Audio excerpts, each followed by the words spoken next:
Imagine an artery, not of blood, but of dust and stone, stretching over 1,000 miles, where the fastest thing was often a message carried by foot. And entire empires moved at the pace of a camel caravan. Yet this incredibly slow, seemingly uneventful network of quiet pathways was the very pulse of one of the most powerful and enduring civilizations the world has ever known. Welcome back. Tonight, we embark on a tranquil historical journey along that legendary thoroughfare, the ancient Persian Royal Road. By the end of our journey together, you won't just see a simple road. You'll understand how the most tranquil stretches of history can hold the deepest power, transforming your perspective on patience and enduring influence. If you find peace and fascination in uncovering the quiet giants of the past, do make sure you're subscribed so you never miss another tranquil journey into forgotten history. So settle in, take a deep breath, and let's begin our slow, deliberate journey along the ancient arteries of an empire. Our journey has begun along the quiet, dusty expanse of what would become the Persian Royal Road. As we settle deeper into this tranquil historical space, it's time to understand not just what this road was, but why it came into being. For even the greatest innovations are born from a specific need, a whispered aspiration, and a grand vision that dares to connect the fragmented world. Tonight we turn our gaze to the genesis of the Royal Road, tracing thievery first impulses that carved this legendary pathway into the fabric of the ancient world. Imagine, if you will, the world before this magnificent artery existed.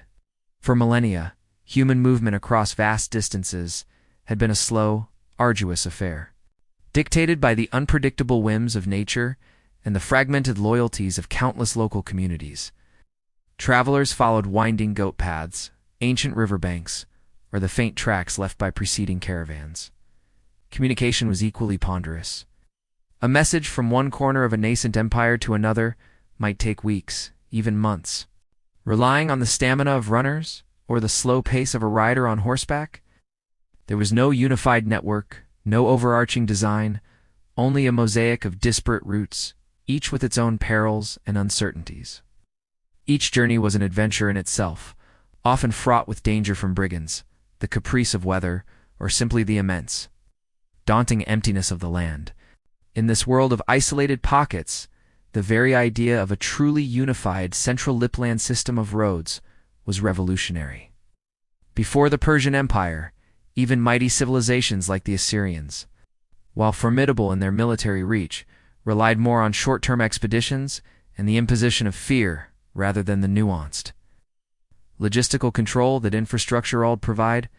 They moved through lands, but they didn't necessarily connect them in the same enduring strategic sense. Their paths were primarily for conquest, not cohesion. When the armies departed, the subtle bonds that might hold a disparate empire together unraveled with the speed of a desert wind. The concept of an empire held together not just by force, but by the very pathways that allowed for constant communication and rapid response, was still largely nascent, a seed waiting for the right soil to sprout. That soil arrived with the rise of the Achaemenid Persian Empire. By the 6th century BCE, this was an empire of unparalleled scale, a geopolitical entity stretching from the sun-drenched shores of the Aegean Sea in the west, across the vast plains of Anatolia, through the fertile crescent of Mesopotamia, over the rugged mountains of Persia itself, and eastward into the reaches of Central Asia, all the way to the Indus Valley. It encompassed dozens of distinct peoples, spoke countless languages, and embraced a myriad of cultures and traditions. Imagine trying to govern such an immense kaleidoscopic domain with the communication methods of isolated villages. It was an almost unfathomable challenge, a logistical nightmare on an unprecedented scale. The very vastness of the empire created an urgent, undeniable need for connection. How could a king in Susa or Persepolis truly know what was happening in the distant satrapy of Lydia, or manage the intricate trade networks that spanned thousands of miles? How could rebellions be quickly quelled, or crucial decrees efficiently disseminated? How could the empire's wealth, generated from its far-flung provinces, be safely and reliably transported to the central treasuries? The traditional ad hoc pathways simply would not suffice. The empire, in essence, was too big for its boots, hobbled by the very primitive nature of its internal communications. Consider the diverse needs that pressed upon the Achaemenid rulers. Firstly, and perhaps most crucially, was administrative control. An empire built on an efficient satrapy system, where provincial governors, or satraps, managed local affairs, required constant oversight and reliable reporting. The king needed to receive intelligence, issue commands, and collect taxes with a degree of regularity and speed that was simply impossible with the existing fragmented pathways. Without a robust communication network, the risk of miscommunication, slow response, or even outright rebellion by ambitious satraps was a constant shadow lurking over the throne. Secondly, there was the undeniable imperative of military movement. The Persian Empire, while largely peaceful internally once established, needed to be able to project power swiftly to its farthest reaches. Rebellions, border skirmishes, or external threats demanded rapid deployment of troops. Moving a large army, with all its supplies, horses, and equipment, over thousands of miles of rough, unmaintained terrain was an undertaking of epic proportions. A well-constructed, well-maintained road would significantly reduce travel time, improve logistics, and ensure that the King of Kings could bring his formidable military might to bear wherever and whenever it was needed. Then there were the economic benefits. The Persian Empire was a hub of trade, connecting east and west. Spices, precious metals, textiles, and goods of every kind flowed across its territories. Reliable roads meant safer, faster, and more predictable trade routes. This, in turn, fostered economic prosperity, facilitated the collection of taxes and tribute, and ensured the steady flow of resources crucial for maintaining the empire's vast administration and its formidable army. Think of the caravanners, their camels laden with exotic wares, feeling the steady rumble of a prepared surface beneath their feet, rather than the treacherous unpredictability of a forgotten track. It meant more goods, more often, and with less risk. Finally, and perhaps most subtly, the roads were conduits for cultural exchange and political unity. By connecting disparate peoples, they facilitated the sharing of ideas, technologies, and artistic styles. They allowed for the movement of not just goods and soldiers, but of scholars, artisans, and officials, fostering a sense of shared identity within the vast Persian domain. This wasn't merely about moving from point A to point B. It was about knitting together the very fabric of a diverse and sprawling civilization. The road became a silent teacher, slowly, deliberately, uniting a fragmented world under a single grand imperial banner. With the concept of formalized roads was relatively new on this scale. The Persians weren't building entirely from scratch in a literal sense. The region had seen millennia of human activity, and natural routes, river crossings, and well-trodden paths already existed. Earlier civilizations had certainly used and maintained some of these. Even Cyrus the Great, the legendary founder of the Achaemenid Empire, whose vision unified vast swaths of land, must have relied on existing pathways for his astonishing conquests. His empire was already immense, and the need for better communication would have been felt acutely even during his reign. However, it was during the reign of his successor, King Darius I, that the true genesis of the Royal Road, as a centrally planned, systematically maintained, and incredibly extensive network, truly blossomed. Darius the Great ascended to the throne in 522 BCE amidst a period of considerable upheaval. The empire was vast, but it was also fractured.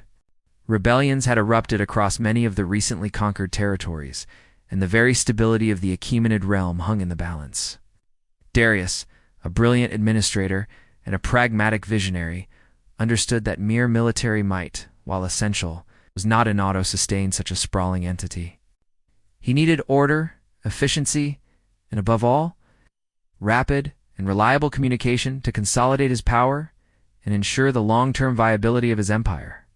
He saw beyond the immediate crisis to the fundamental need for an unintegrated system that would bind his diverse territories into a cohesive whole.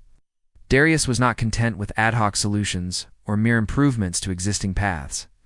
He envisioned a comprehensive, interconnected network, a true system of arteries that would allow the heart of the empire to pulse life and information to its farthest extremities. His genius lay in understanding that an empire's strength was not just in its borders, but in the speed and efficiency of its internal movements. He understood that knowledge was power, and that the swiftest knowledge would be transmitted across the swiftest roads. The most famous manifestation of this grand vision was the section we now know as the Royal Road.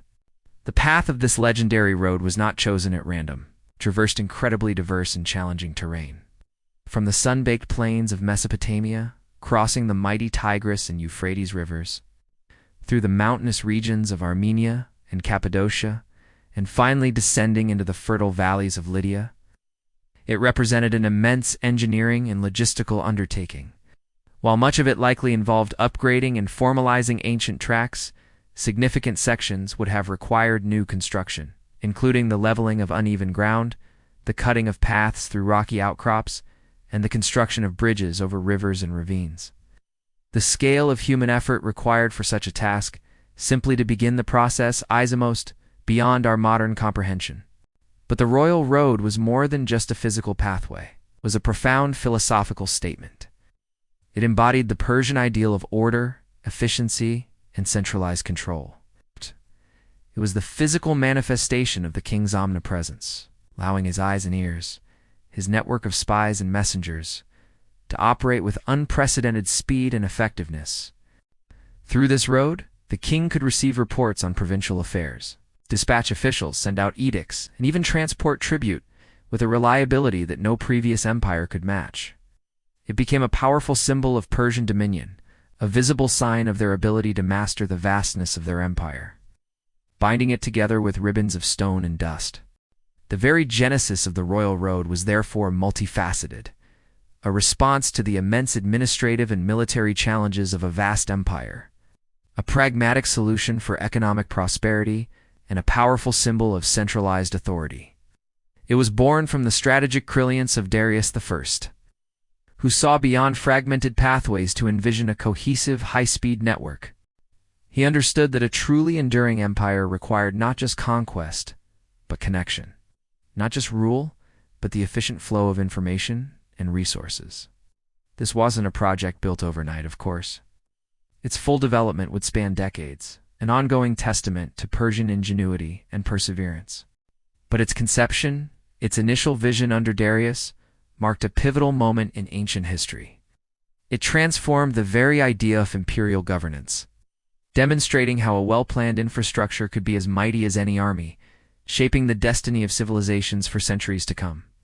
And it is this quiet, profound beginning that laid the enduring footprint we continue to explore tonight. The vision, as we discussed, was grand, a testament to Darius the Great's strategic brilliance. And envisioning such a network was one thing. It's transforming that vision into thousands of miles of tangible, traversable pathways across a sprawling pyre of deserts, mountains, and rivers was an undertaking of an entirely different magnitude. It was a project that would test the limits of ancient engineering, logistics, and human endurance.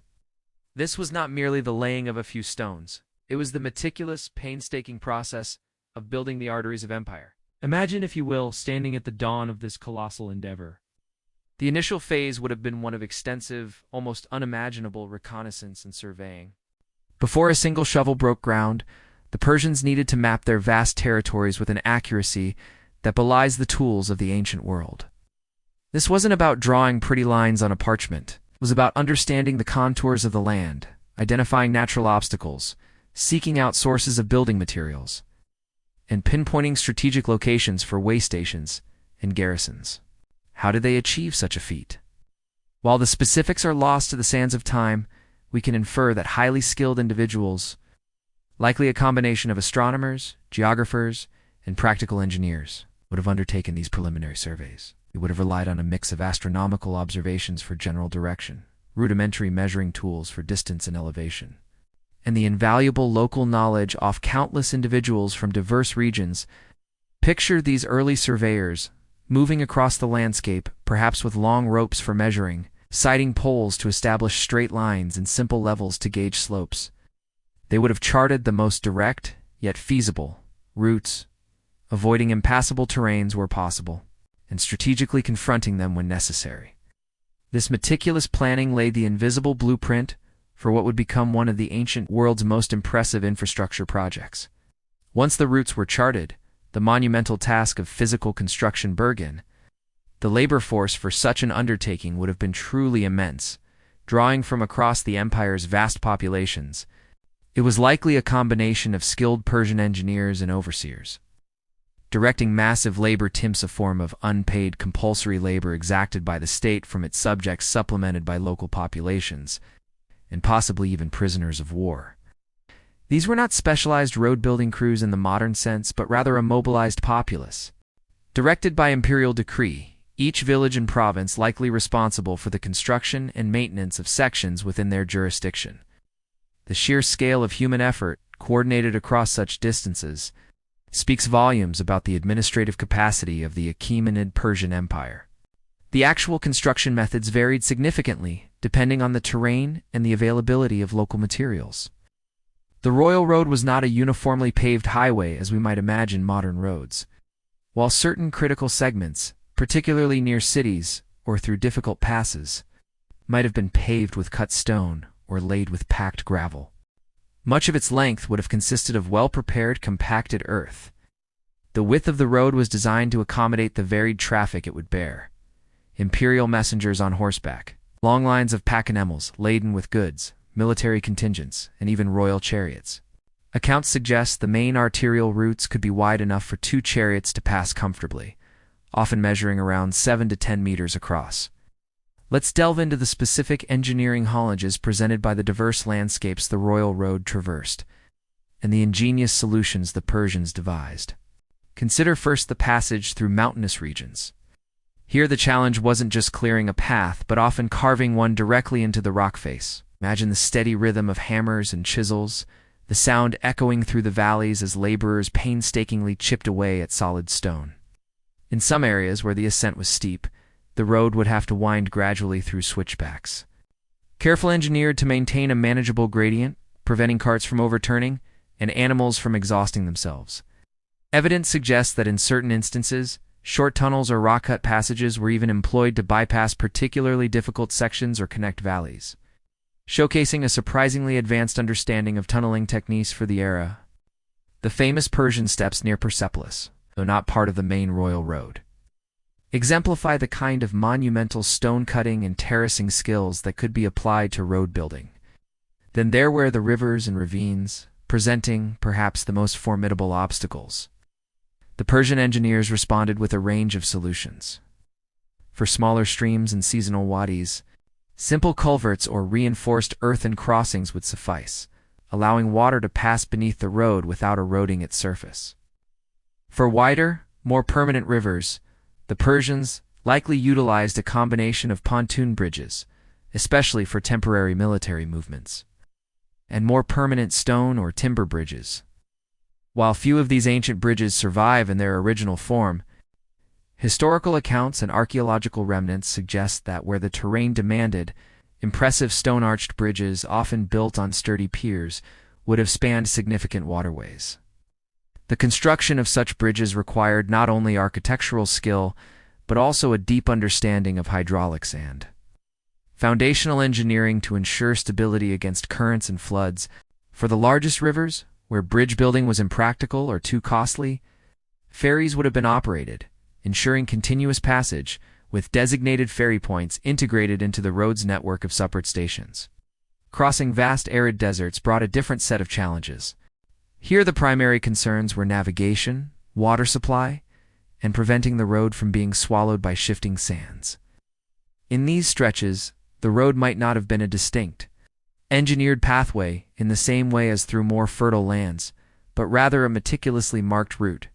Tall cairns of stones, distinctive natural landmarks, or even regularly spaced wooden posts would have served as waymarkers, guiding travelers across the featureless expanses.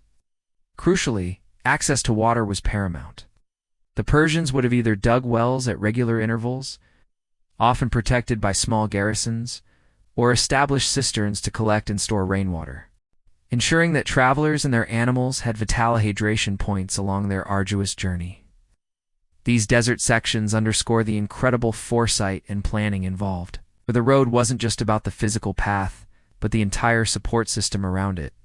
Finally, low-lying marshy or swampy areas presented their own unique difficulties. To maintain a stable and dry pathway, engineers would have constructed raised causeways, building up the roadbed with layers of earth, gravel, and sometimes even timber reinforcements. This prevented the road from becoming waterlogged and impassable during wet seasons, ensuring continuity of travel even through challenging wetland environments. Such sections required significant drainage planning, with ditches running alongside the raised roadbed to channel water away. Beyond the major engineering feats, countless smaller details contributed to the Royal Road's enduring functionality. Proper drainage was critical throughout its entire length. Ditches ran parallel to many sections of the road, diverting rainwater and preventing erosion that could quickly render an earthen or gravel path unusable.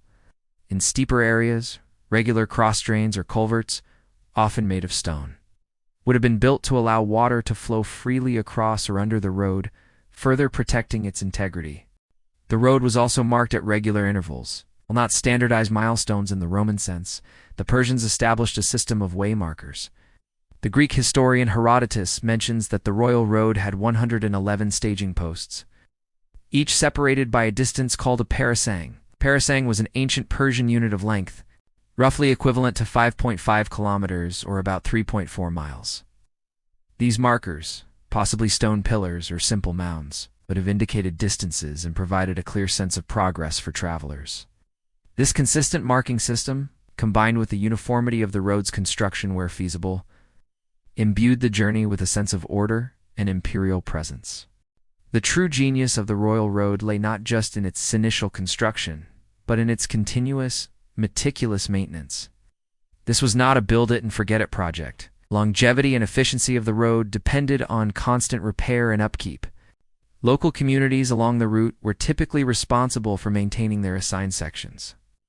This responsibility would have involved clearing debris, filling potholes, repairing washed-out sections, and generally ensuring the path remained clear and safe. Imperial overseers would have regularly inspected these sections, ensuring standards were met and holding local officials.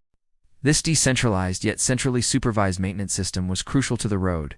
It's a remarkably long lifespan and its ability to serve the empire for centuries. The daily life of the thousands involved in building these arteries of empire was one of immense physical labor.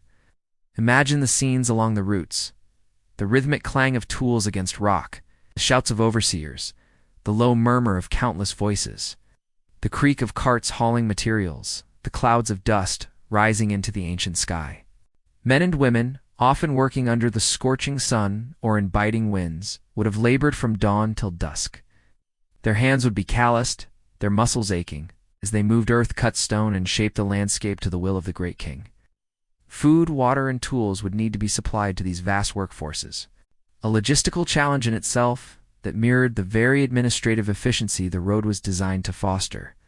Camps would spring up along the route, temporary villages where laborers rested, ate and slept, only to pack up and move on as the road slowly stretched onward. This constant movement, this relentless effort, defined the construction phase, transforming vast stretches of untamed land into a meticulously organized pathway. The sheer scale of resource management involved in this endeavor is staggering. Timber for bridges and temporary structures had to be felled and transported. Stone for paving and markers had to be quarried and dressed. Tools picks, shovels, hammers, chisels had to be forged, distributed, and maintained. Animals, horses, donkeys, and oxen were essential for hauling materials and performing heavy labor. Each element required careful planning and coordination from the imperial center, extending its administrative reach far beyond Thepales walls. The very act of building the Royal Road became a masterclass in ancient logistics and supply chain management, a living testament to the empire's ability to mobilize and direct vast resources. The arteries of empire were truly bang-forged, not just in terms of their physical presence, but in the institutional knowledge and administrative precedents they established. The process of building such a road system necessitated the development of standardized practices, the training of skilled engineers, and the refinement of logistical networks. This infrastructure project in its very construction was itself a crucible for the empire's administrative and technical prowess. It was a visible manifestation of the king's power, not just through conquest, but through the ability to shape the very land. And when these physical ribbons of stone and dust were finally woven across the empire's vast tapestry, they did more than just facilitate movement. They acted as a conduit for cultural exchange, for the spread of ideas and technologies, and for the diaspora integration of diverse peoples under a single unifying system. The completion of these arteries marked a new era for the Persian Empire, an era where the flow of information and resources could dictate the very rhythm of governance, trade, and even the daily lives of its subjects, impacting generations to come.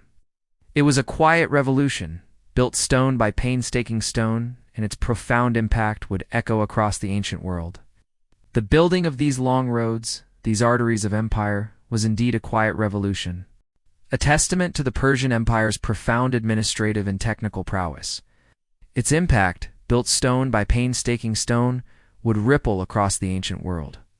But Ansitha's physical ribbons of stone and dust were finally woven across the empire's vast tapestry. They did more than just exist as feats of engineering. They became alive. They pulsed with the movement of countless individuals, each on their own unique journey. It is their stories, their fleeting presence, that we now seek to trace. Listening for the faint echoes of travelers who once trod these ancient paths. Imagine, if you will, standing at a point along one of these royal roads, perhaps on a gentle rise, where the wind whispers through sparse brush, carrying with it the scent of dust and distant habitation. The air shimmers with heat, or perhaps it bites with the crisp chill of a mountain pass. What would you see? What would you hear? The most legendary figures to traverse these roads were, without a doubt, the imperial messengers. Known as Angoroi or Astanda, these were the swift, tireless sinews of the Achaemenid administration. Their very existence symbolized the empire's reach and its commitment to rapid communication. Imagine the urgency in their eyes, the tautness in their posture as they thundered down the road. Their mission was paramount: to carry the king's decrees, intelligence reports, and vital communications across a sprawling empire that stretched from the Aegean Sea to the Indus Valley, encompassing vast swaths of what is now modern-day Turkey, Iraq, Iran, Egypt, and beyond. Herodotus, the renowned Greek historian, captured their essence with a phrase that has echoed through millennia, even becoming an unofficial motto for modern postal services. Neither snow nor rain, or heat nor gloom of night, stays these couriers from the swift completion of their appointed rounds. This wasn't merely flowery language. It was a recognition of an unprecedented system. The Achaemenid postal network, perfected under Darius I, was truly a marvel of its age. How did they achieve such astonishing speed? It was a sophisticated relay system. Along the Royal Road, stations, sometimes called chaparkhane, were strategically placed at intervals roughly equivalent to a day's journey, or about 15 to 20 miles. These stations were not just simple huts. They were fortified outposts, equipped with fresh horses, provisions, and sometimes lodging for the couriers and other government officials. A messenger would riddy as fast as possible to the next station, where a fresh horse and a new rider would be waiting to take the sealed message onward, without delay. This continuous, unbroken chain allowed messages to travel incredibly distance in a fraction of the time it would take an ordinary traveler. For instance, a message could traverse the approximately 1,677 miles from Susa, one of the imperial capitals, to Sardis in Lydia in just 7 to 9 days. An ordinary journey on foot along the same route could take up to 90 days, or 3 months. Imagine the rhythmic thunder of hooves, the dust rising in a cloud behind a solitary rider, a blur against the vast landscape. Then, the swift dismount, the urgent exchange of the message pouch.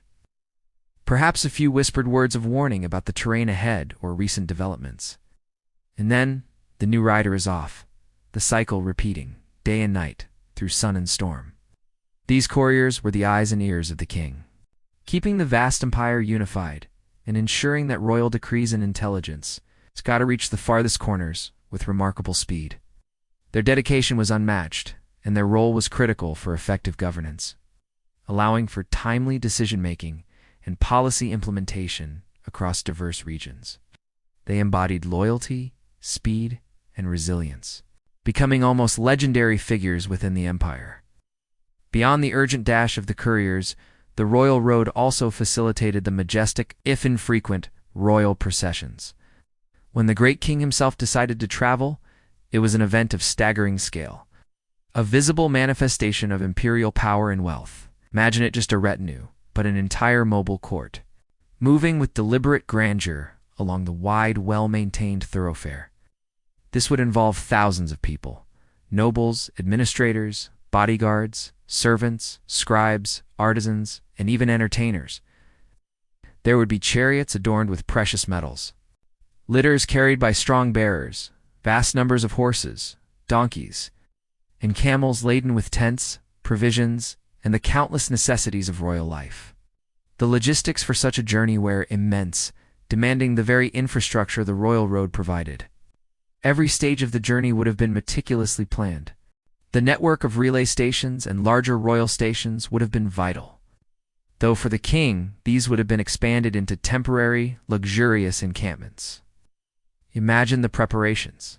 Local satraps or governors would be alerted far in advance, tasked with ensuring ample supplies of food, water, and fodder were gathered at each stopping point. Roads would be meticulously swept and repaired. Bridges would be checked, a grand parade traversing his dominion. The sights and sounds would have been overwhelming for the local populations. The distant glint of standards, the flash of gold and silk, the rhythmic beat of drums, the murmur of countless voices speaking a myriad of languages. Dust, perhaps a shimmering golden cloud in the afternoon sun, would rise hundreds of feet into the air, visible for miles, announcing the king's approach long before he was seen. People would line the roads, awestruck, perhaps offering small gifts or petitions. This was not just travel. It was spectacle, a living tableau of imperial might and splendor, reminding everyone of the central authority that bound their disparate lands together. Then came the grim, purposeful march of military movements. The royal road was the very backbone of Persian military logistics. An empire of such vastness, constantly engaged in campaigns, quelling rebellions, or defending its extensive borders, required the ability to move troops and supplies with unprecedented efficiency. Imagine the sheer scale. Tens of thousands of soldiers, perhaps hundreds of thousands, stretching for miles along the road. The main royal road and its branches were crucial for rapid troop deployment to quell rebellions and defend against invasions. The sounds would be a low, guttural roar, the tramp of thousands of sandals and boots on the hard earth, the jingle of armor and weapons, the creak and groan of countless supply wagons, the neighing of horses, the braying of donkeys, the deep rumble of war chariots. The air would be thick with dust, coating everything and everyone in a fine, persistent layer. Soldiers would march in disciplined formations, their faces set, their eyes scanning the horizon. Spearmen, archers, cavalry, the famed immortals with their glittering tunics and weaponry all moving in unison. A human tide flowing across the landscape. Logistics for such armies were an immense undertaking, a logistical puzzle of epic proportions. Food for men and beasts, water in often arid regions, weapons, siege equipment, tents, medical supplies all had to be transported. The wide, relatively flat and durable roads, some up to 6 meters wide, were crucial for wheeled vehicles that might otherwise struggle in sandy or rocky terrain. The staging posts and administrative centers along the road provided critical support, functioning as storage centers where food and water could be readily available for troops. This infrastructure allowed the Persian military to respond swiftly to threats, giving them a strategic advantage over their neighbors, and helping to maintain the empire's stability. The very existence of such an efficient system had a psychological impact, reinforcing the power of the Persian king and deterring dissent. Beyond the imperial and military needs, the royal road was a pulsating artery for merchants and traders. This was the economic lifeblood of the empire, connecting distant markets and facilitating the exchange of goods and ideas across vast territories. Imagine a diverse procession of caravans, moving at a slower, more deliberate pace than the frantic couriers, but with a steady, enduring rhythm. Merchants, their faces weathered by sun and wind, would ride alongside their laden animals, camels, donkeys, horses carrying goods from one end of the empire to the other. Imagine the variety of goods that passed along these routes: luxurious silks from the east, aromatic spices, precious metals like gold and silver, fine textiles, pottery, and exotic animals. From the fertile valleys off Mesopotamia, agricultural produce might travel. From Anatolia, timber or minerals. From Egypt, grain and papyrus. The Royal Road significantly boosted the Persian economy by promoting commerce between different regions, reducing travel, time, and risks. These trading journeys were not without their perils. Bandits were a constant threat, and the harsh, unpredictable elements of nature could turn a journey into a struggle for survival. Yet the Royal Road offered a measure of security. Patrolled by Persian soldiers, the roads aimed to deter brigands, bolstering the confidence of those who relied on them for their livelihoods. At regular intervals along the route, roughly a day's journey apart, merchants found respite at facilities known as caravanserai. These roadside inns, whose origin can be traced back to the Achaemenid Empire, were essential institutions, providing shelter, security, and services. Imagine entering one of these bustling compounds after a long day's travel. A large protected entrance would lead into a central courtyard. Around this courtyard would be an array of rooms for lodging, alongside space to accommodate horses, camels, and other pack animals, as well as storage rooms for merchandise. The sounds within a caravanserai would be a rich tapestry, the murmur of different languages, the lowing of animals, the clinking of pots and pans from communal cooking fires, the haggling over prices, the quiet prayers before sleep. The smells would be a mix of animal scent, wood smoke, various cooking spices, and human exertion. Here, weary travelers could rest, refresh themselves, replenish supplies, and even exchange information or conduct small trades before continuing their journey. It was a nexus of cultures, a vibrant hub where ideas, languages, and technologies quietly spread alongside the flow of goods. The very word caravanserai is Persian, meaning place of caravans, a testament to its sentient roots and purpose. Beyond the high-stakes journeys of messengers, kings, armies, and grand merchants, the Royal Road was also trod by ordinary travelers. These were the pilgrims on their way to distant shrines, families migrating for new opportunities, artisans seeking work in a bustling city, scholars sharing knowledge, or simply individuals visiting relatives in a faraway province. Their journeys were typically slower, perhaps taking 3 months to cover the distance from Susa to Sardis, as Herodotus noted for a foot traveler. Imagine a small family group, a father leading a laden donkey, his wife and children walking beside him, their possessions bundled carefully. They would rely on the network of way stations and the relative safety of the road, preferring it over dangerous, uncharted paths. Their days would be marked by the rhythmic crunch of sandals on the road, the slow progression of shadows, and the constant awareness of the vast open landscape around them. Nights would be spent seeking the modest shelter of a wayside inn, or, if none was available, camping under the immense, star-strewn Persian sky. The shared experience of the road would have created a unique sense of community. Travelers, regardless of their status, would encounter one another. A soldier on leave, a foreign dignitary, a local farmer bringing goods to market, a priest spreading religious teachings. The Royal Road was a conduit, not just for goods and messages, but for the subtle, yet powerful, spread of culture, beliefs, and shared understanding across the diverse peoples of the empire. Ideas, art, and even religious practices like Zoroastrianism. The official religion of the Achaemenids found easier routes for diffusion. The Zansuri landscape of the Royal Road would have been ever-present, shaping every journey. The relentless sun, burning hot in summer, beating down on uncovered heads, making the dust rise in shimmering heat hazes. The wind, sometimes a gentle breeze, offering relief, other times a fierce, dry gale whipping dust into eyes and mouths, or a biting chill in the high mountain passes. The textures underfoot would change, hard-packed earth, occasional stretches of stone paving, perhaps softer sand in desert regions, or muddy tracks after a rare rain.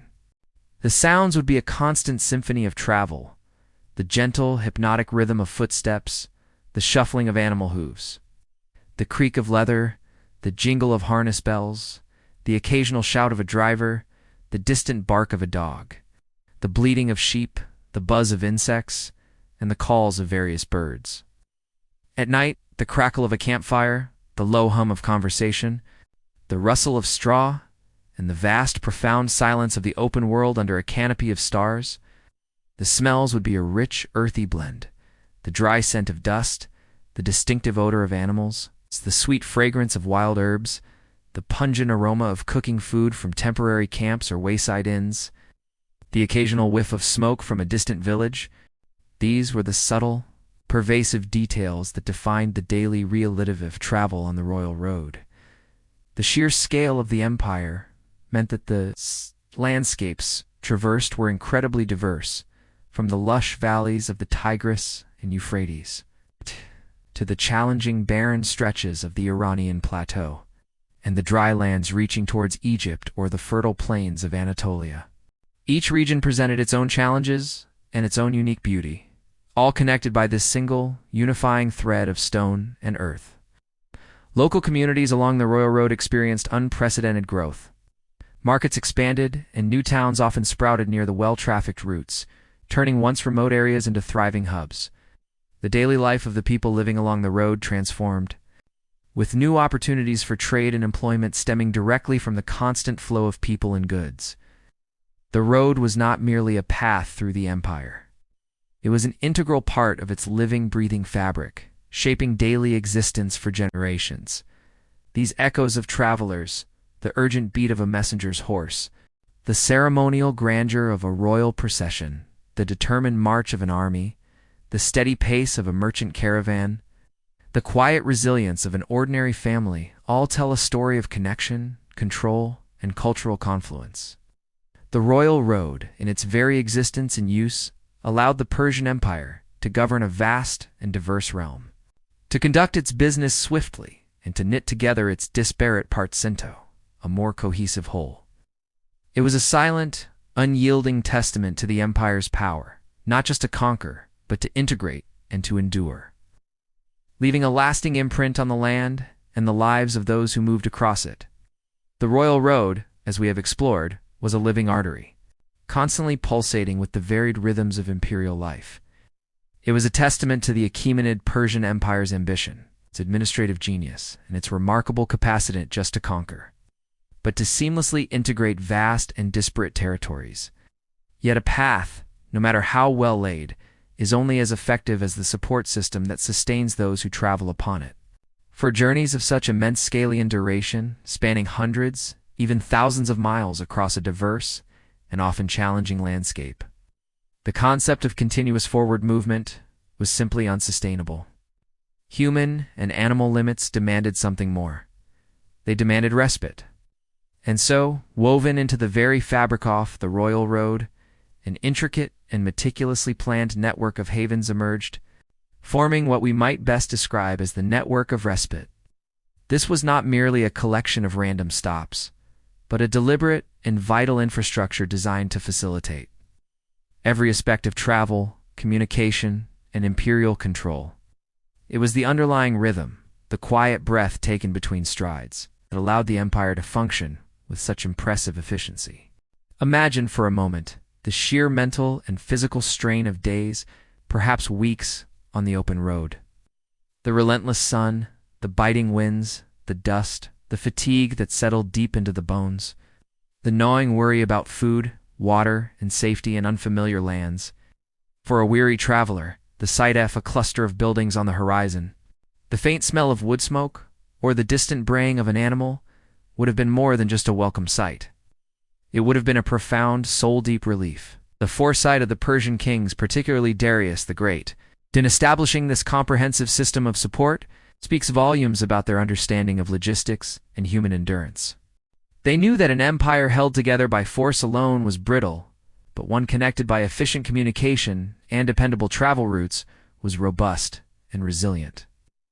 This network comprised several key elements: the famed post stations, known as piradases, designed for speed and official communication; the larger, more communal caravanserais or wayside inns that cateretto merchants and ordinary travelers; and the essential life-sustaining infrastructure of water sources and security posts.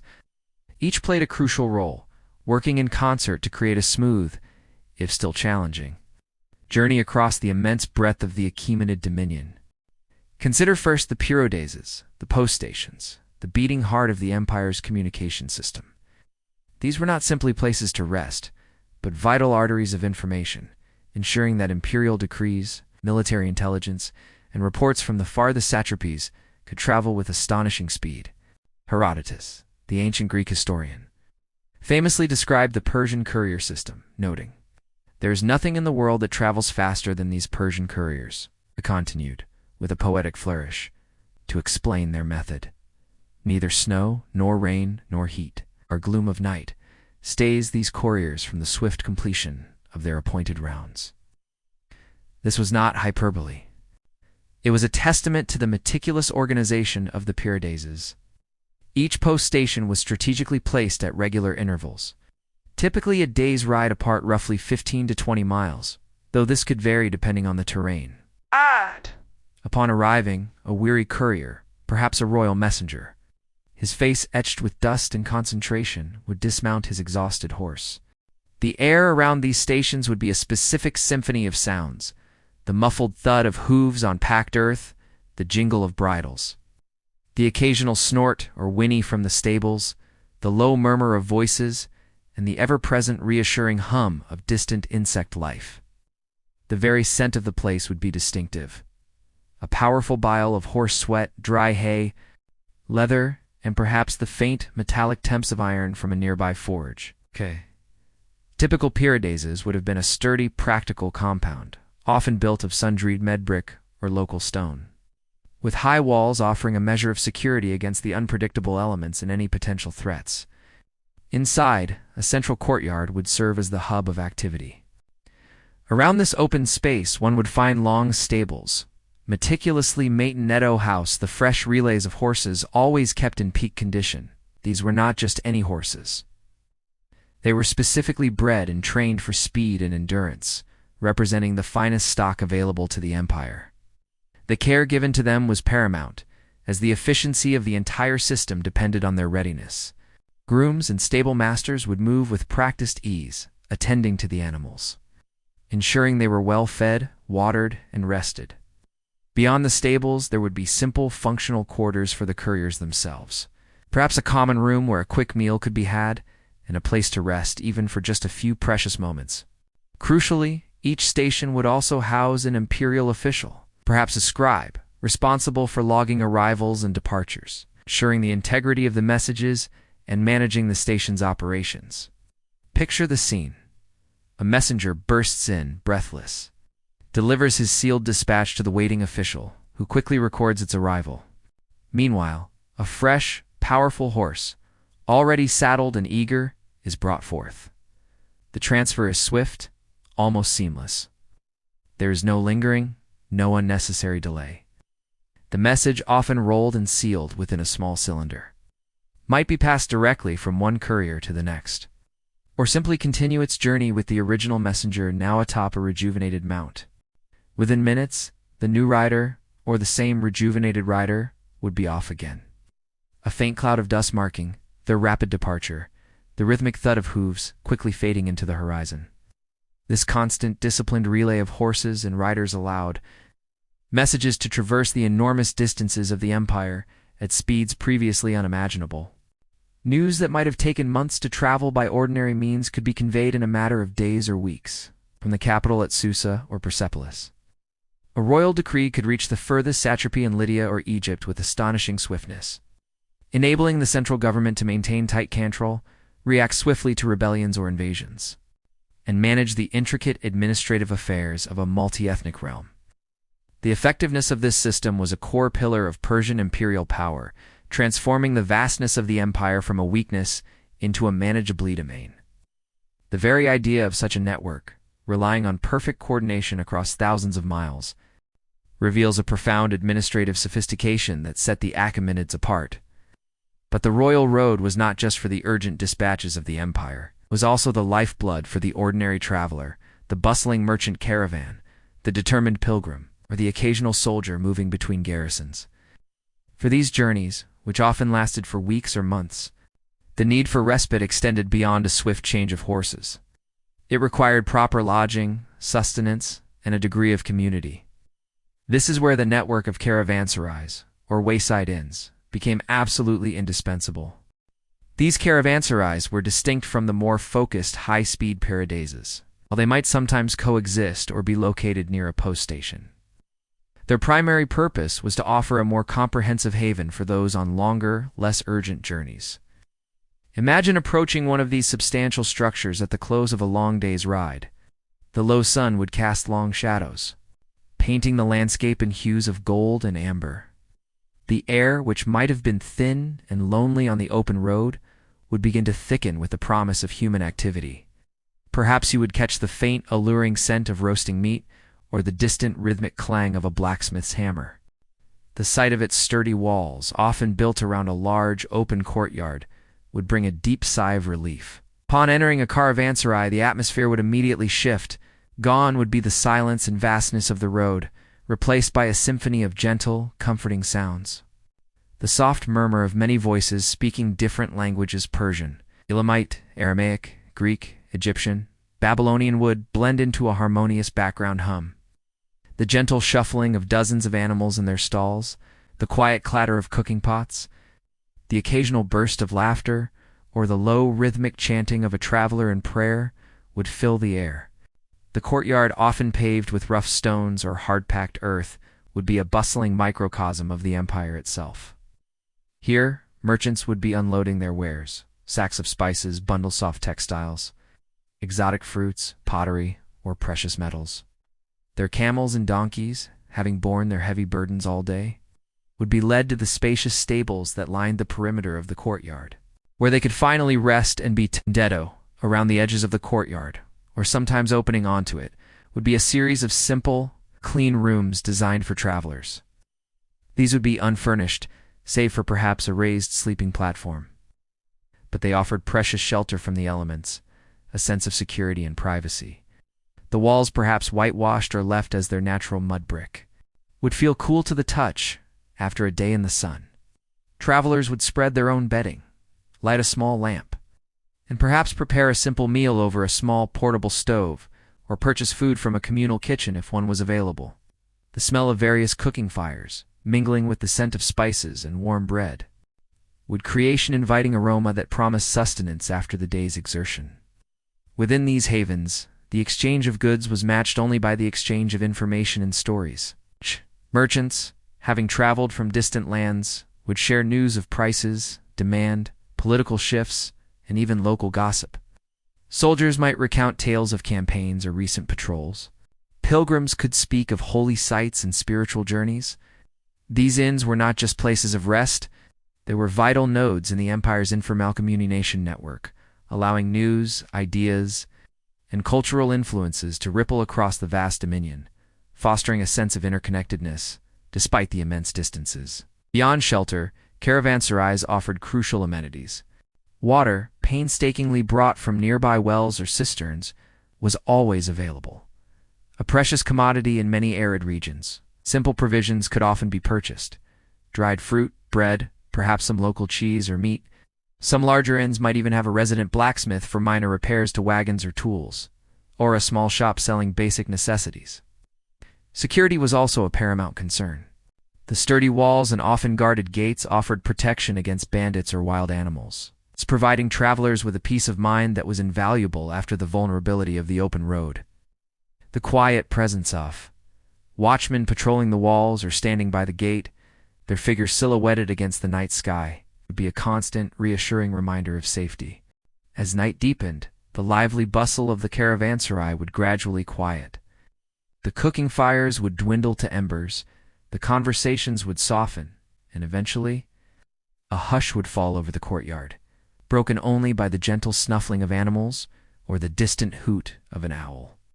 The stars above, unobscured by city lights, would blaze with astonishing brilliance, a celestial map echoing the terrestrial paths below.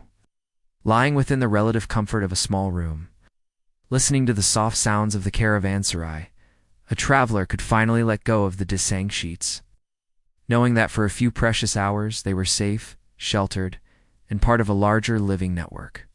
The sustainability of this vast travel network, both the swift post stations and the more accommodating caravanserais, depend fundamentally on one critical resource: water. across the varied landscapes of the Persian Empire. From the parched plains of the Iranian plateau to the dry expanses leading to Egypt, water was not just a convenience, but an absolute necessity for survival. The Persian administrative genius extended to sophisticated water management, ensuring that these vital sources were available at regular intervals along the Royal Road. Perhaps the most ingenious of these water systems were the Achaemenids. These were ancient underground aqueducts, a marvel of engineering that allowed for the tapping of groundwater from mountain slopes and its transportation, sometimes for many miles, to arid plains, or settlements without the need for pumps or exposed channels that would lose water to evaporation. Picture the subtle incline of the land. Then imagine a series of vertical shafts, like wells, leading down to a gently sloping underground tunnel. Ow. This tunnel would carry fresh, cool water from its source, often an aquifer at the base of mountains, to where it was needed, emerging at the surface as a reliable, continuous flow. Along the Royal Road, these Achaemenids would emerge near post stations or caravanserais, providing a constant, life-giving supply for both humans and animals. The thought of cool, clear water after a day under a relentless sun would have been an almost spiritual experience for the weary traveler. Beyond Achaemenids, traditional wells, laboriously dug and maintained, dotted the landscape, often marked by a simple stone curbing or a well-worn rope. Cisterns, too, were vital large, often subterranean reservoirs designed to collect and store rainwater, particularly in regions with seasonal rainfall patterns. These were often meticulously constructed, lined with waterproof plaster to prevent leakage, ensuring a reservoir of water even during long dry spells. The mapping and maintenance of every single water source along the Royal Road was an immense undertaking, a testament to the empire's logistical prowess. Each drop was precious, and its availability was non-negotiable for the successful operation of the entire network. The security of the Royal Road and its network of respite points was another unseen but crucial pillar of its enduring success. While the empire generally fostered a sense of order, the vastness of its territory meant that isolated stretches could be vulnerable to bandits, nomadic raiders, or even rebellious local factions. To counter this, the Achaemenids established a system of garrisons and watchtowers at strategic points along the route. The military outposts, often positioned on elevated terrain overlooking the road, served as both deterrents and rapid response units. From their vantage points, soldiers could observe the road for miles in either direction, spotting potential threats long before they materialized. The sight of a fortified watchtower, even from a distance, would have provided a quiet reassurance to travelers, a visible sign of imperial authority and protection. These garrisons housed detachments of soldiers, ready to patrol vulnerable sections of the road, provide escorts for important convoys, or respond to distress signals from caravanserais or post stations. The clanking of armor, the glint of a spear, the disciplined movements of these soldiers would have been a stark contrast to the quiet solitude of the open road, a reminder that order was being actively maintained. Beyond security, the ongoing maintenance of the Royal Road itself was a constant, tireless effort. Rivers could flood, washing away sections of the road. Earthquakes could cause landslides. Seasonal rains could turn unpaved sections into muddy quagmires. The sun and wind could erode pathways. Bridges needed repair, and new ones needed to be built. This continuous upkeep was often the responsibility of local communities living along the road, sometimes mandated by imperial decree, sometimes undertaken simply because their livelihoods depended on the road's functionality. This decentralized yet coordinated effort ensured that the arteries of the empire remained open and passable year-round, minimizing disruptions to travel and communication. The quiet, repetitive sounds of pickaxes striking stone, shovels turning earth, and the rhythmic shouts of laborers would have been a common backdrop along certain sections of the road, a testament to the ceaseless effort required to sustain such a monumental infrastructure. The logistical challenge of provisioning these myriad stations, from the smallest paradises to the largest caravanserai, was immense. Food fodder for animals, fresh horses, and even basic building materials had to be transported regular, ensure continuous operation. This created a significant economic impact on the surrounding regions. Local farmers, artisans, and laborers found new markets and opportunities, supplying the needs of the stations and the constant flow of travelers. the presence of the Royal Road and its network of respite points transformed once remote areas into vibrant economic hubs, fostering growth and integration within the empire. The rustle of grain being poured into feed troughs, the lowing of cattle being led to market, the soft splash off water being drawn from a well, these were the sounds of an empire breathing, sustained by its intricate web of connections. Ultimately, the network of respite was more than just an architectural or logistical marvel. It was a profound human achievement. It acknowledged the vulnerabilities of travel across vast distances and provided a tangible, consistent answer. It allowed for the urgent beat of imperial communication to pulse across the land, knitting together the diverse parts of the empire into a cohesive whole. It offered merchants security and resources to conduct the trade that fueled the empire's economy and fostered cultural exchange. And for every weary traveler, it provided that most fundamental of comforts, the deep, profound relief of knowing that at the end of a long, arduous day, there would be a safe haven, a warm meal, a place to rest, and the quiet reassurance of belonging, even if just for a night, to the vast, encompassing fabric of the Persian Empire. The Royal Road, through this meticulous network, became not just a path but a nurturing presence, allowing life and empire to flourish across its enduring tracks. The hum of a oiled machine, the precise turning of gears, the rhythmic pulse of an empire's lifeblood. That was the Royal Road. In our last moments together, we spoke of its meticulous planning, its vast work of respite, the tangible structures that offered comfort and efficiency across a truly monumental landscape. We explored the logistical brilliance, the sheer painstaking effort required to provision and maintain such a vast arterial system. But roads are more than just stone and earth, more than rest stops and swift changes of horses. They are arteries not just of movement, but of memory. They carry not only goods and decrees, but also the very essence of human experience, the dreams, fears, hopes, and whispers of countless souls who once traversed their length. But now let us slow our pace and listen closely to the faint echoes that linger upon the ancient paths, the whispers of the past. Imagine, if you will, standing at a point along the Royal Road, perhaps where a dusty track meets a small gurgling stream. The sun warms your face, and the scent of dry earth mingled with distant wood smoke drifts on the breeze. Close your eyes and allow the centuries to peel back. What figures emerge from the shimmering heat haze? What sounds carry on the wind? Perhaps the most iconic figures to streak across the Royal Road were the king's couriers, known as the Pyridases or Angoroi. These were the very pulse of the empire, the living embodiment of Darius's vision for swift communication. Mounted on the finest horses, they were an elite force, tasked with carrying imperial decrees, intelligentsia, and vital messages from the heart of the empire, Susa, all the way to its furthest reaches, like Sardis in Anatolia.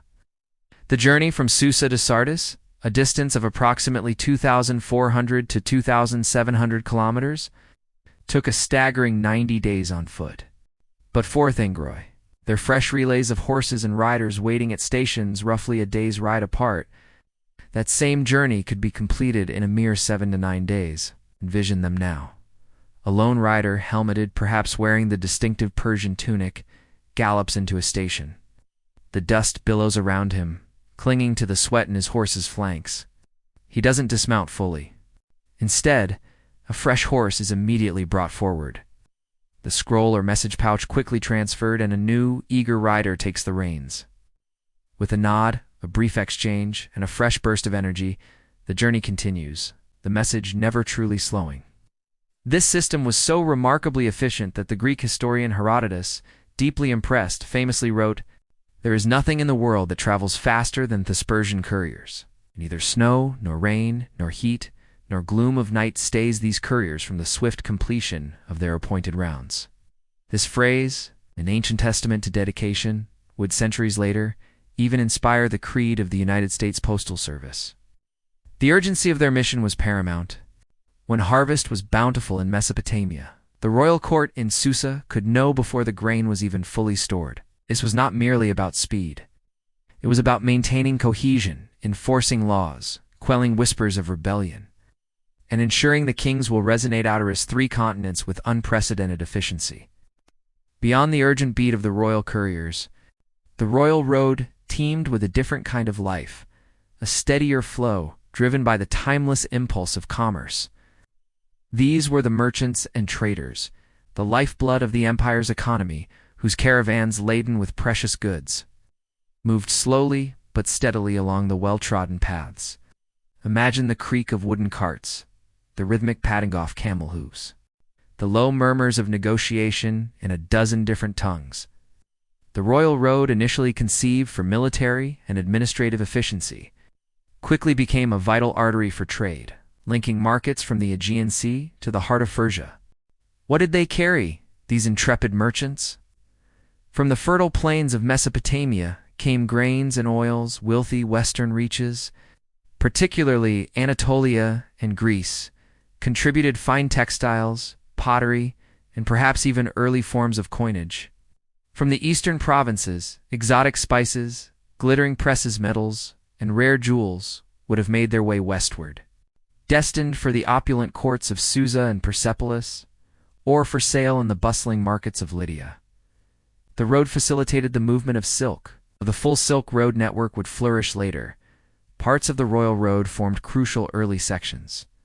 Think of the aromatic waft of saffron, the heavy glint of polished copper, the shimmering folds of finely woven wool, all moving in a slow, purposeful river of commerce.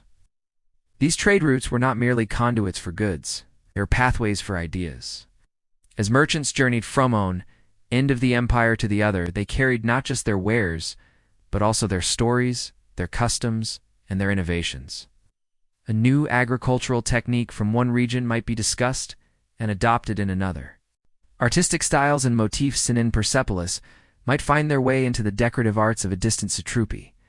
The simple act of trade, enabled by the security and infrastructure of the Royal Road, fostered economic growth and cultural exchange that enriched the entire Persian Empire. And then there were the soldiers. The Royal Road was, after all, largely conceived by Darius I for military and political considerations to enable the rapid deployment of troops. In the turbulent early years of his reign, Darius had to quell multiple revolts, necessitating swift troop movements across vast distances. The very roads he built allowed him to move his forces with unprecedented speed and efficiency. Imagine the thunder of 1,000 hooves, the glint of bronze on a legion of spears, the disciplined march of infantry. All moving with purpose along the broad, well-maintained highway. The strategic importance of the Royal Road was undeniable, helping to maintain the empire's stability and allowing the king to project his power far and wide. It was this very efficiency that, ironically, Alexander the Great would later exploit in his conquest of the Achaemenid Empire, using the same Royal Road to move his forces with remarkable speed. The grand design that fortified an empire also, in a twist of fate, provided the highway for its eventual conqueror. But the Royal Road was not solely for the swift or the financially driven. It also served the more contemplative traveler. Scholars seeking knowledge and wisdom might have journeyed from Babylon's ancient libraries to the centers of learning in Lydia. Priests and pilgrims, though perhaps less numerous than merchants, would have utilized the road to visit sacred sites or to spread religious doctrines. The Persian Empire, while largely guided by Zoroastrianism, was notably tolerant of other religions, and this freedom allowed for the free flow of diverse beliefs. Zoroastrianism itself, with its emphasis on a cosmic struggle between good and evil, and its reverence for the supreme deity Ahura Mazda, gained official status under the Achaemenid Empire and spread throughout its vast territories, influencing regions from Mesopotamia to Asia Minor.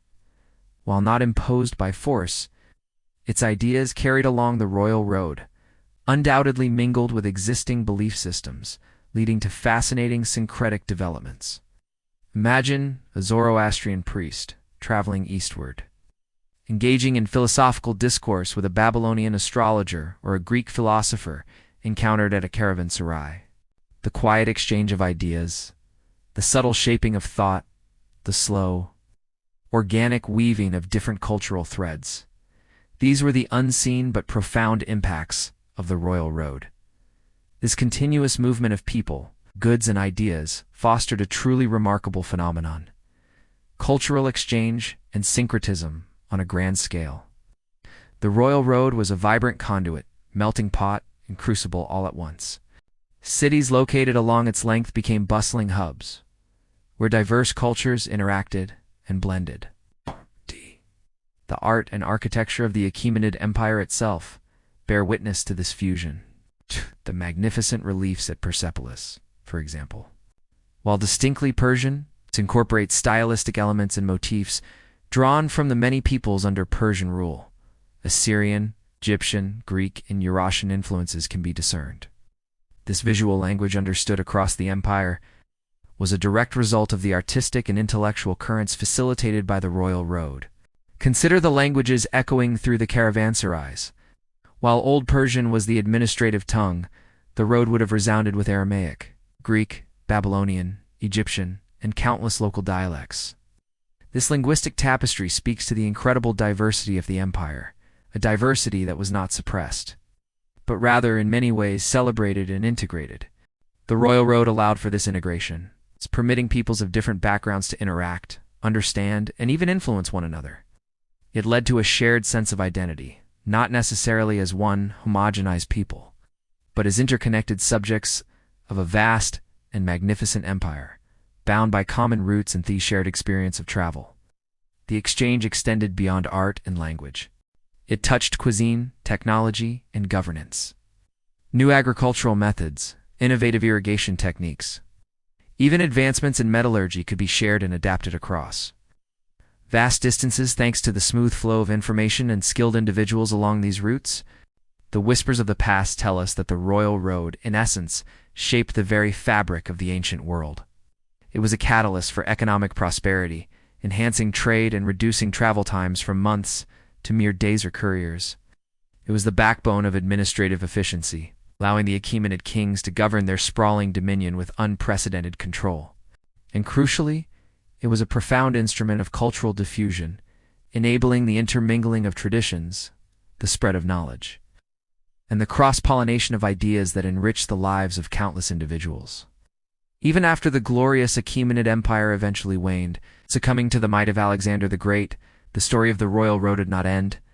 In a testament to its enduring quality and strategic importance, Alexander himself, rather than letting it fall into disrepair, utilized and even expanded the Persian Royal Road.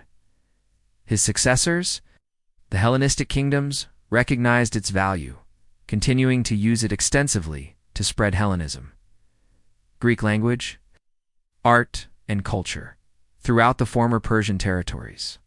This period saw a fascinating blend of Greek and Persian elements, a true syncretism, further demonstrating the road's role as a cultural bridge. Later, the Parthian and Sasanian empires, successive powers in the region, continued to employ and maintain portions of these ancient routes. The Romans, too, known for their own impressive road networks, drew inspiration from the Persian model. Their cursus publicus, the Roman postal system, bore a striking resemblance to the Persian Angoroi system. Even the legendary Silk Roads, which would connect East Asia to the Mediterranean in later centuries, often followed portions of Darius's original routes, inheriting and extending the legacy of this ancient superhighway.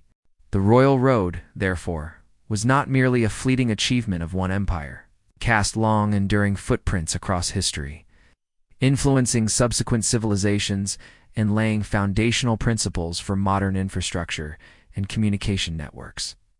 Its very existence fundamentally altered the concept of empire, demonstrating how efficient connectivity could bind diverse peoples and distant lands into a cohesive whole. To prove that distance was no longer the insurmountable enemy of authority or the insurmountable barrier to trade and cultural exchange.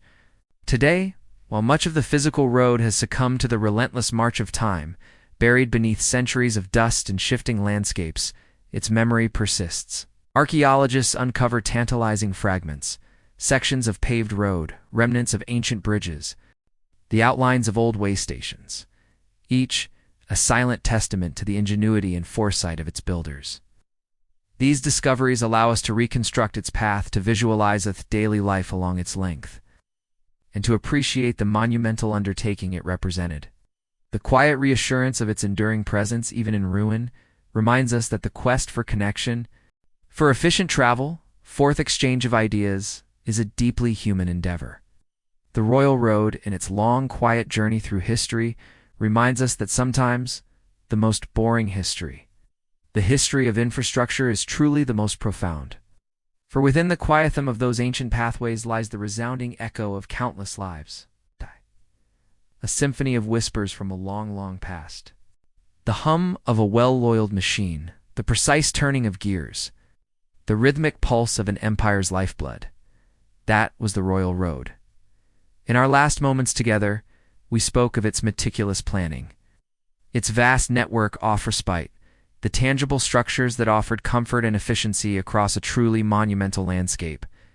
We explored the logistical brilliance, the sheer painstaking effort required to provision and maintain such a vast arterial system. But roads are more than just stone and earth, more than rest stops and swift changes of horses. They are arteries not just of movement, but of memory. They carry not only goods and decrees, but also the very essence of human experience. The dreams, fears, hopes, and whispers of countless souls who once traversed their length. Now, let us slow our pace and listen closely to the faint echoes that linger upon the ancient paths, the whispers of the past. Imagine, if you will, standing at a point along the Royal Road, perhaps where a dusty track meets a small, gurgling stream. The sun warms your face, and the scent of dry earth mingled with distant wood smoke drifts on the breeze. Close your eyes and allow the centuries to peel back. What figures emerge from the shimmering heat haze? What sounds carry on the wind? Perhaps the most iconic figures to streak across the Royal Road were the king's couriers, known as the Paradises or Angoroi. These were the very pulse of the empire, the living embodiment of Darius's vision for swift communication. Mounted on the finest horses, they were an elite force, tasked with carrying imperial decrees, intelligence reports, and vital messages from the heart of the empire, Susa, all the way to its furthest reaches, like Sardis in Anatolia. The journey from Susa to Sardis, a distance of approximately 2,400 to 2,700 kilometers, took a staggering 90 days on foot.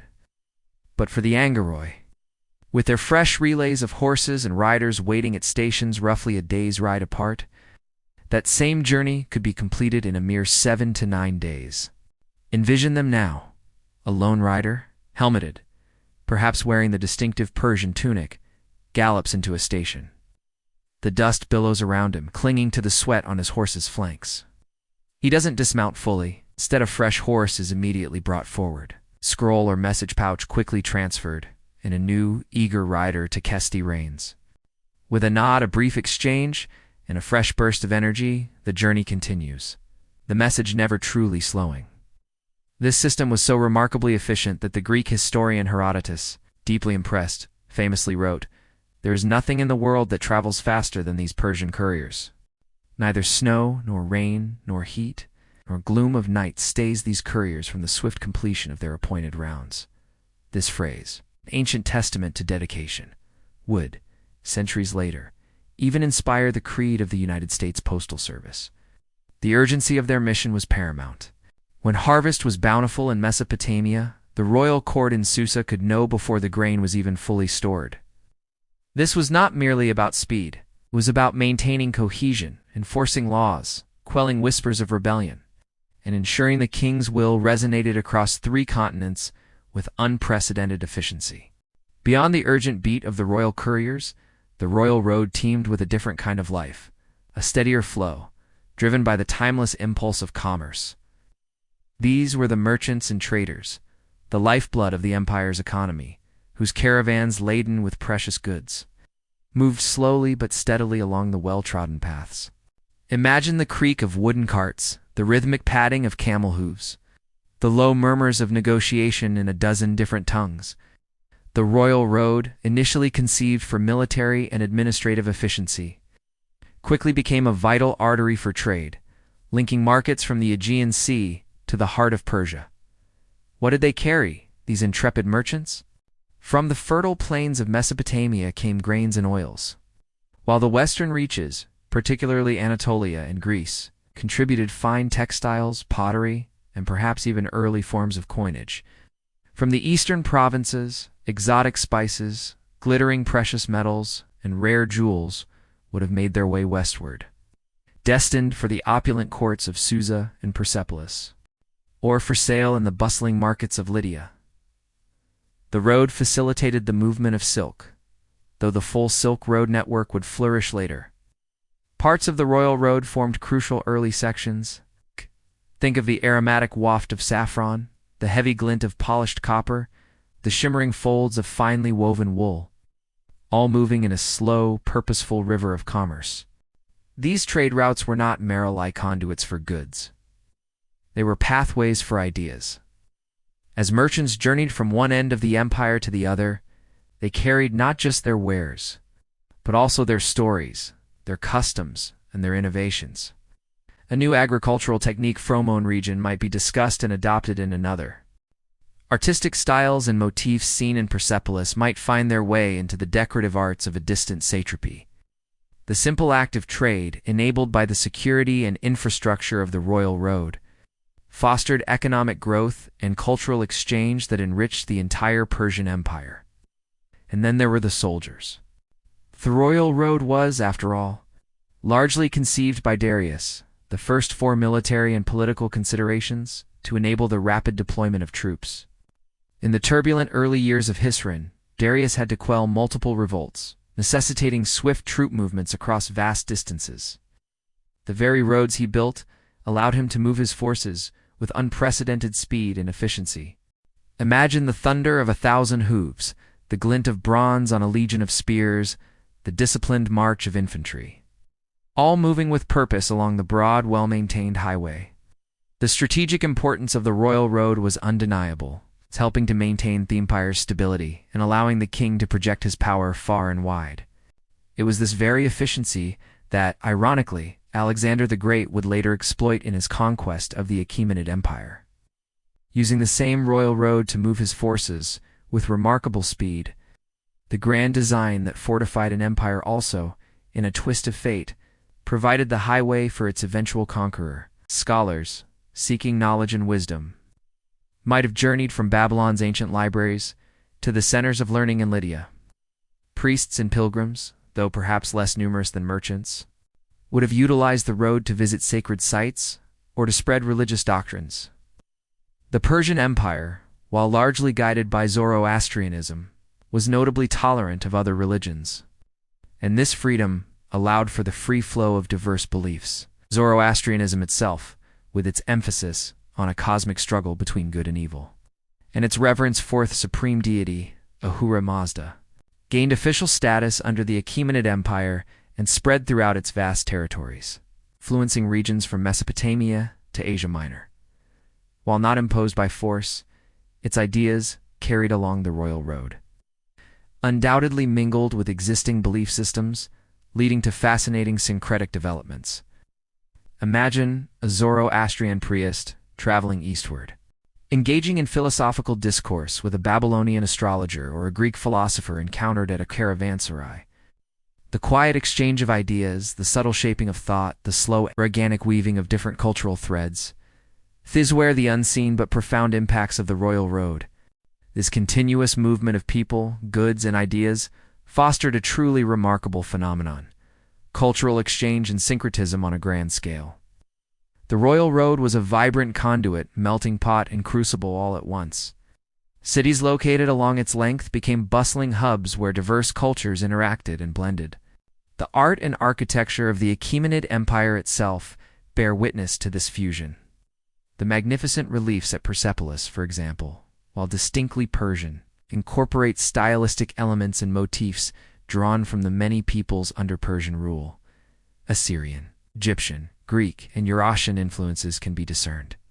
This visual language, understood across the empire, was a direct result of the artistic and intellectual currents. Facilitated by the Royal Road, consider the languages echoing through the caravanserais. While Old Persian was the administrative tongue, the road would have resounded with Aramaic, Greek, Babylonian, Egyptian, and countless local dialects. This linguistic tapestry speaks to the incredible diversity of the empire, a diversity that was not suppressed but rather in many ways celebrated and integrated. The Royal Road allowed for this integration, permitting peoples of different backgrounds to interact, to understand, and even influence one another. It led to a shared sense of identity, not necessarily as one homogenized people, but as interconnected subjects of a vast and magnificent empire, bound by common roots and the shared experience of travel. The exchange extended beyond art and language. It touched cuisine, technology, and governance.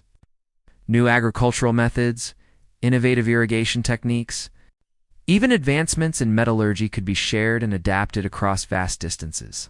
Thanks to the smooth flow of information and skilled individuals along these routes, the whispers of the past tell us that the Royal Road, in essence, shaped the very fabric of the ancient world. It was a catalyst for economic prosperity, enhancing trade and reducing travel times from months to mere days for couriers. It was the backbone of administrative efficiency, allowing the Achaemenid kings to govern their sprawling dominion with unprecedented control.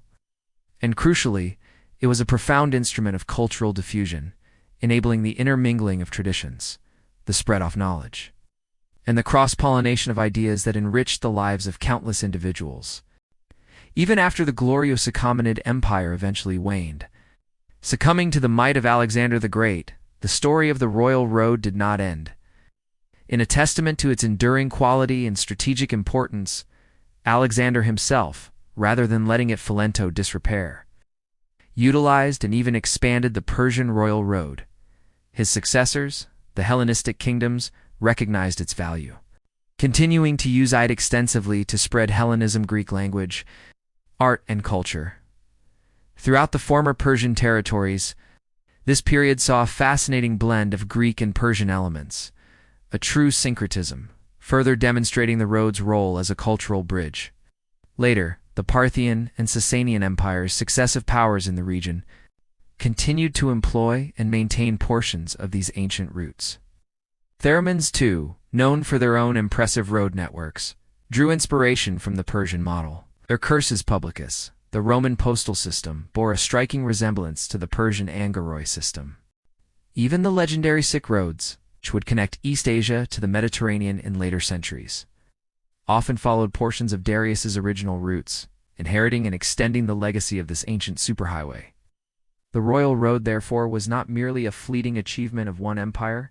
It cast long, enduring footprints across history, influencing subsequent civilizations and laying foundational principles for modern infrastructure and communication networks.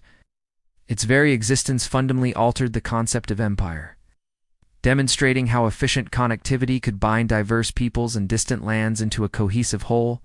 It proved that distance was no longer the insurmountable enemy of authority or the insurmountable barrier to trade and cultural exchange. Today, while much of the physical road has succumbed to the relentless march of time, buried beneath centuries of dust and shifting landscapes, its memory persists. Archaeologists uncover tantalizing fragments, sections of paved road, remnants of ancient bridges, the outlines of old way stations, each a silent testament to the ingenuity and foresight of its builders. These discoveries allow us to reconstruct its path, to visualize the daily life along its length, and to appreciate the monumental undertaking it represented. The quiet reassurance of its enduring presence, even in ruin, reminds us that the quest for connection, for efficient travel, for the exchange of ideas, is a deeply human endeavor. The Royal Road, in its long, quiet journey through history, reminds us that sometimes the most boring history, the history of infrastructure, is truly the most profound. For within the quiet hum of those ancient pathways lies the resounding echo of countless lives, a symphony of whispers from a long, long past. Enduring footprints, the quiet reassurance of the Royal Road's enduring presence, even in ruin, reminds us that the quest for connection, for efficient travel, for the exchange of ideas, is a deeply human endeavor. The Royal Road, in its long, quiet journey through history, reminds us that sometimes the most boring history, the history of infrastructure, is truly the most profound. For within the quiet hum of those ancient pathways lies the resounding echo of countless lives, a symphony of whispers from a long, long past. And those whispers, though faint, are not entirely silent. Even today, centuries after the last imperial courier galloped along its length, The Royal Road leaves its enduring footprints, both literally and conceptually. While much of its physical structure has indeed succumbed to the relentless march of time, buried beneath layers of dust and shifting landscapes, tantalizing fragments remain. Imagine, if you will, as the archaeologist's quiet thrill of discovery, the careful brushing away of millennia of earth to reveal a stretch of meticulously laid stone pavement. Perhaps a remnant of a culvert designed to channel rainwater, or the telltale outlines of an ancient bridge abutment spanning a long-dried riverbed. These aren't just random rocks. They are deliberate, engineered remnants. In some areas, particularly in parts of modern-day Turkey and Iran, sections of the paved stone road are still identifiable. Silent testaments to the Persian engineer's foresight and skill.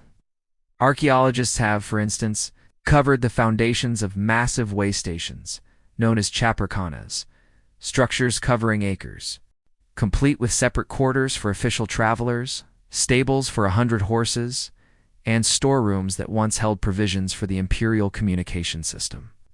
Think of the sheer logistical planning involved, building these vital rest stops approximately a day's ride apart, ensuring they provided fresh horses, food, and shelter, all designed to support rapid travel across the empire. Even today, modern research, utilizing advanced techniques like satellite imaging and ground-penetrating radar, allows us to trace the exact route of the Royal Road, unveiling hidden segments beneath later constructions and confirming the ancient accounts of its dimensions. The discovery of bridge footings, deliberate cuts into steep slopes, and the foundations of once bustling inns and postal stations continue to offer and to see insights into this ancient superhighway. 8. In one archaeological effort, as many as 162 archaeological sites have been identified along just one chapter of the Royal Road in Susa, including 18 bridges, 5 cities, 14 forts and watchtowers, and 4 caravanserais. These humble ruins, though perhaps unspectacular to the untrained eye, are powerful links to a distant past, allowing us to reconstruct its path, visualize daily life along its length, and appreciate the monumental undertaking it truly represented. But the Royal Road's enduring footprint extends far beyond its physical remnants. Its most profound legacy lies not merely in stone or earth, but in the very concept of connectivity as a tool of governance and societal organization. Darius I, the visionary behind its grandest iteration, understood, millennia before the internet, the power of networks could transcend the limitations of geography. This understanding fundamentally altered the concept of empire itself. First and foremost, the Royal Road was the very backbone of Persian imperial administration. It allowed for unprecedented administrative control and the integration of a vast, diverse empire, stretching across 3 continents. Without it, governing such a sprawling realm would have been an almost impossible task. The road enabled the swift transmission of information across immense distances. Royal messengers, part of the sophisticated Angoroi postal system, could traverse the entire 2,700-kilometer length of the road in a mere 7 to 9 days. A truly remarkable speed for the era. Imagineth impact of this efficiency. An emperor in Susa could issue a decree and reasonably expect it to be implemented in distant Sardis within weeks, not months or years. This rapid communication was critical for timely decision-making and policy implementation, allowing Persian leaders to respond swiftly to local issues or crises, and ensuring the emperor could quickly hear grievances from his subjects. This was a revolution in governance, demonstrating that distance was no longer the insurmountable enemy of authority. Beyond mere communication, the road was a vital artery for military logistics. It facilitated the rapid deployment of troops to quell rebellions or defend against invasions. The ability to move large armies and their supplies quickly across vast distances was a strategic advantage that helped maintain the empire's stability and control. This capability strengthened the defense and overall stability of the territory. Indeed, it was such an effective military tool that, in a twist of historical irony, it would later be utilized by Alexander the Great in his conquest of the Persian Empire, allowing him to move his forces with unprecedented speed into the heart of Persia. Alexander, for all his military brilliance, recognized the genius of Persian administrative systems, adopting many of Darius's innovations, including the relay postal system, after overthrowing the Achaemenid king. But But the Royal Road was not solely a tool of state control. It was a powerful engine of economic prosperity and cultural exchange. It revolutionized trade within the empire by providing a reliable and secure route for the free flow of goods. Merchants could safely and efficiently transport goods like textiles, spices, precious metals, and exotic wares across vast distances. This dramatically reduced travel time from months to mere days, allowing merchants to engage in more profitable ventures and linking markets from the Aegean to the heart of Persia. The presence of well-guarded caravans or azand way stations along the road offered shelter, resources, and security, encouraging trade and boosting the empire's overall prosperity. This economic boom had far-reaching implications, leading to the expansion of cities and attracting artisans and craftsmen, further enriching local economies and the Persian state through increased taxes. Perhaps even more profoundly, the Royal Road served as a vibrant conduit for cultural exchange, spreading ideas, languages, and technologies across diverse regions. As traders, scholars, artisans, and religious leaders traveled along these routes, they inevitably brought with them their customs, beliefs, artistic styles, and innovations. Cities located along the road became melting pots where different cultures interacted, leading to a rich tapestry of shared knowledge and practices. Zoroastrianism, the main religion of the Persian Empire, spread along the road, as did new ideas in art, philosophy, science, and technology. This cultural diffusion fostered a sense of unity among people from diverse backgrounds living under Persian rule, enriching Persian society and promoting a shared identity. It allowed for a unique Persianate culture to flourish, influencing regions from the Middle East to parts of Asia and Europe, impacting everything from architecture to literature. The influence of the Persian Royal Road on subsequent empires is undeniable and deeply ingrained in the history of infrastructure. Its design and functionality directly inspired later civilizations, particularly the Romans. The Romans, renowned for their own extensive road networks, recognized the strategic and economic benefits of a well-maintained system and adopted similar principles. Their cursus publicus, the Roman imperial postal system, was directly modeled on the Persian Angoroi system. While Roman roads were often more extensively paved, they followed the same fundamental principles: standardized construction, irregular maintenance, and regularly spaced way stations for official travelers.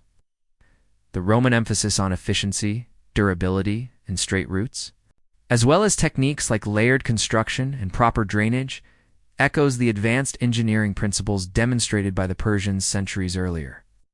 Many Roman roads themselves were built upon or incorporated segments of earlier Persian routes. This conceptual legacy extends even to modern times. The Royal Road set a precedent for infrastructure that supports both communication and commerce on a grand scale. Its principles of efficient transportation and communication continue to underpin contemporary road networks, reminding us that the fundamental needs for connectivity haven't changed, only the technologies we use to achieve them. The very idea of an engineered, state-sponsored network of highways, capable of binding vast territories and diverse populations, finds its ancient roots here.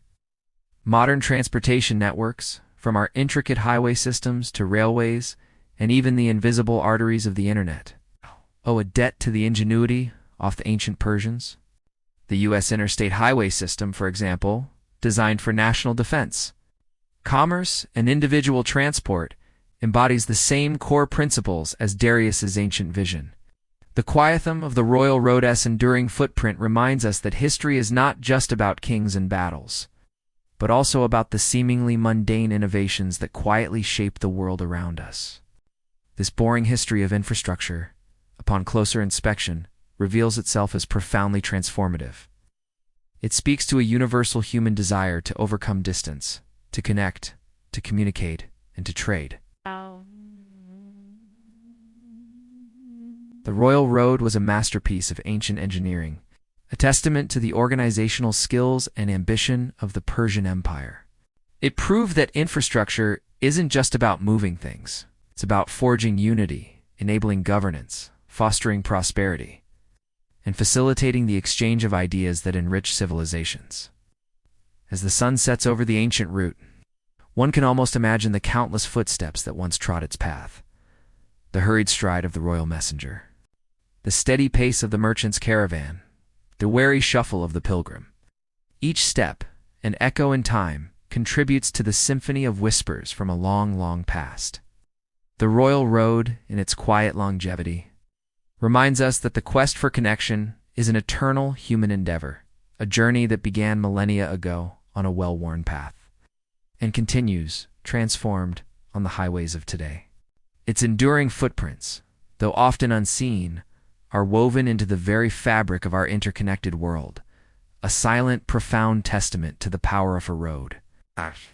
And so, as the last rays of sunlight stretch long shadows across the ancient plains, painting the distant hills in hues of deepening twilight, we conclude our quiet journey along the Royal Road.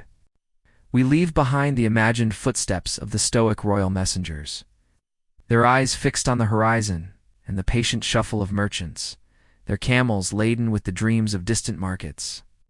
We've traced the invisible threads that once bound an empire, threads woven not just from stone and dust, but from the shared human need to reach out, to understand, and to trade. The Royal Road, in its magnificent simplicity, stands as a profound testament to the quiet power of human ingenuity and perseverance. It reminds us that even the most seemingly mundane aspects of history, the very ground beneath our feet, the paths we choose to take and hold within them the echoes of grand ambitions and the blueprint for future progress. It is a story whispered by the wind through parched grasses, a story etched into every enduring stone. A gentle reminder that the long journey towards connection, toward understanding, continues to unfold, one purposeful step at a time, along the endless roads of human endeavor. Until next time, may your own paths be smooth, and your quiet moments be filled with the subtle magic of history. Thank you for joining us on this gentle exploration of the past. If you found a moment of calm and curiosity with us today, please consider subscribing to Delight Show for more journeys into the quiet corners of history. We have many more stories waiting to unfold, and you can find another one right here, ready to transport you. Until our next shared moment, take good care.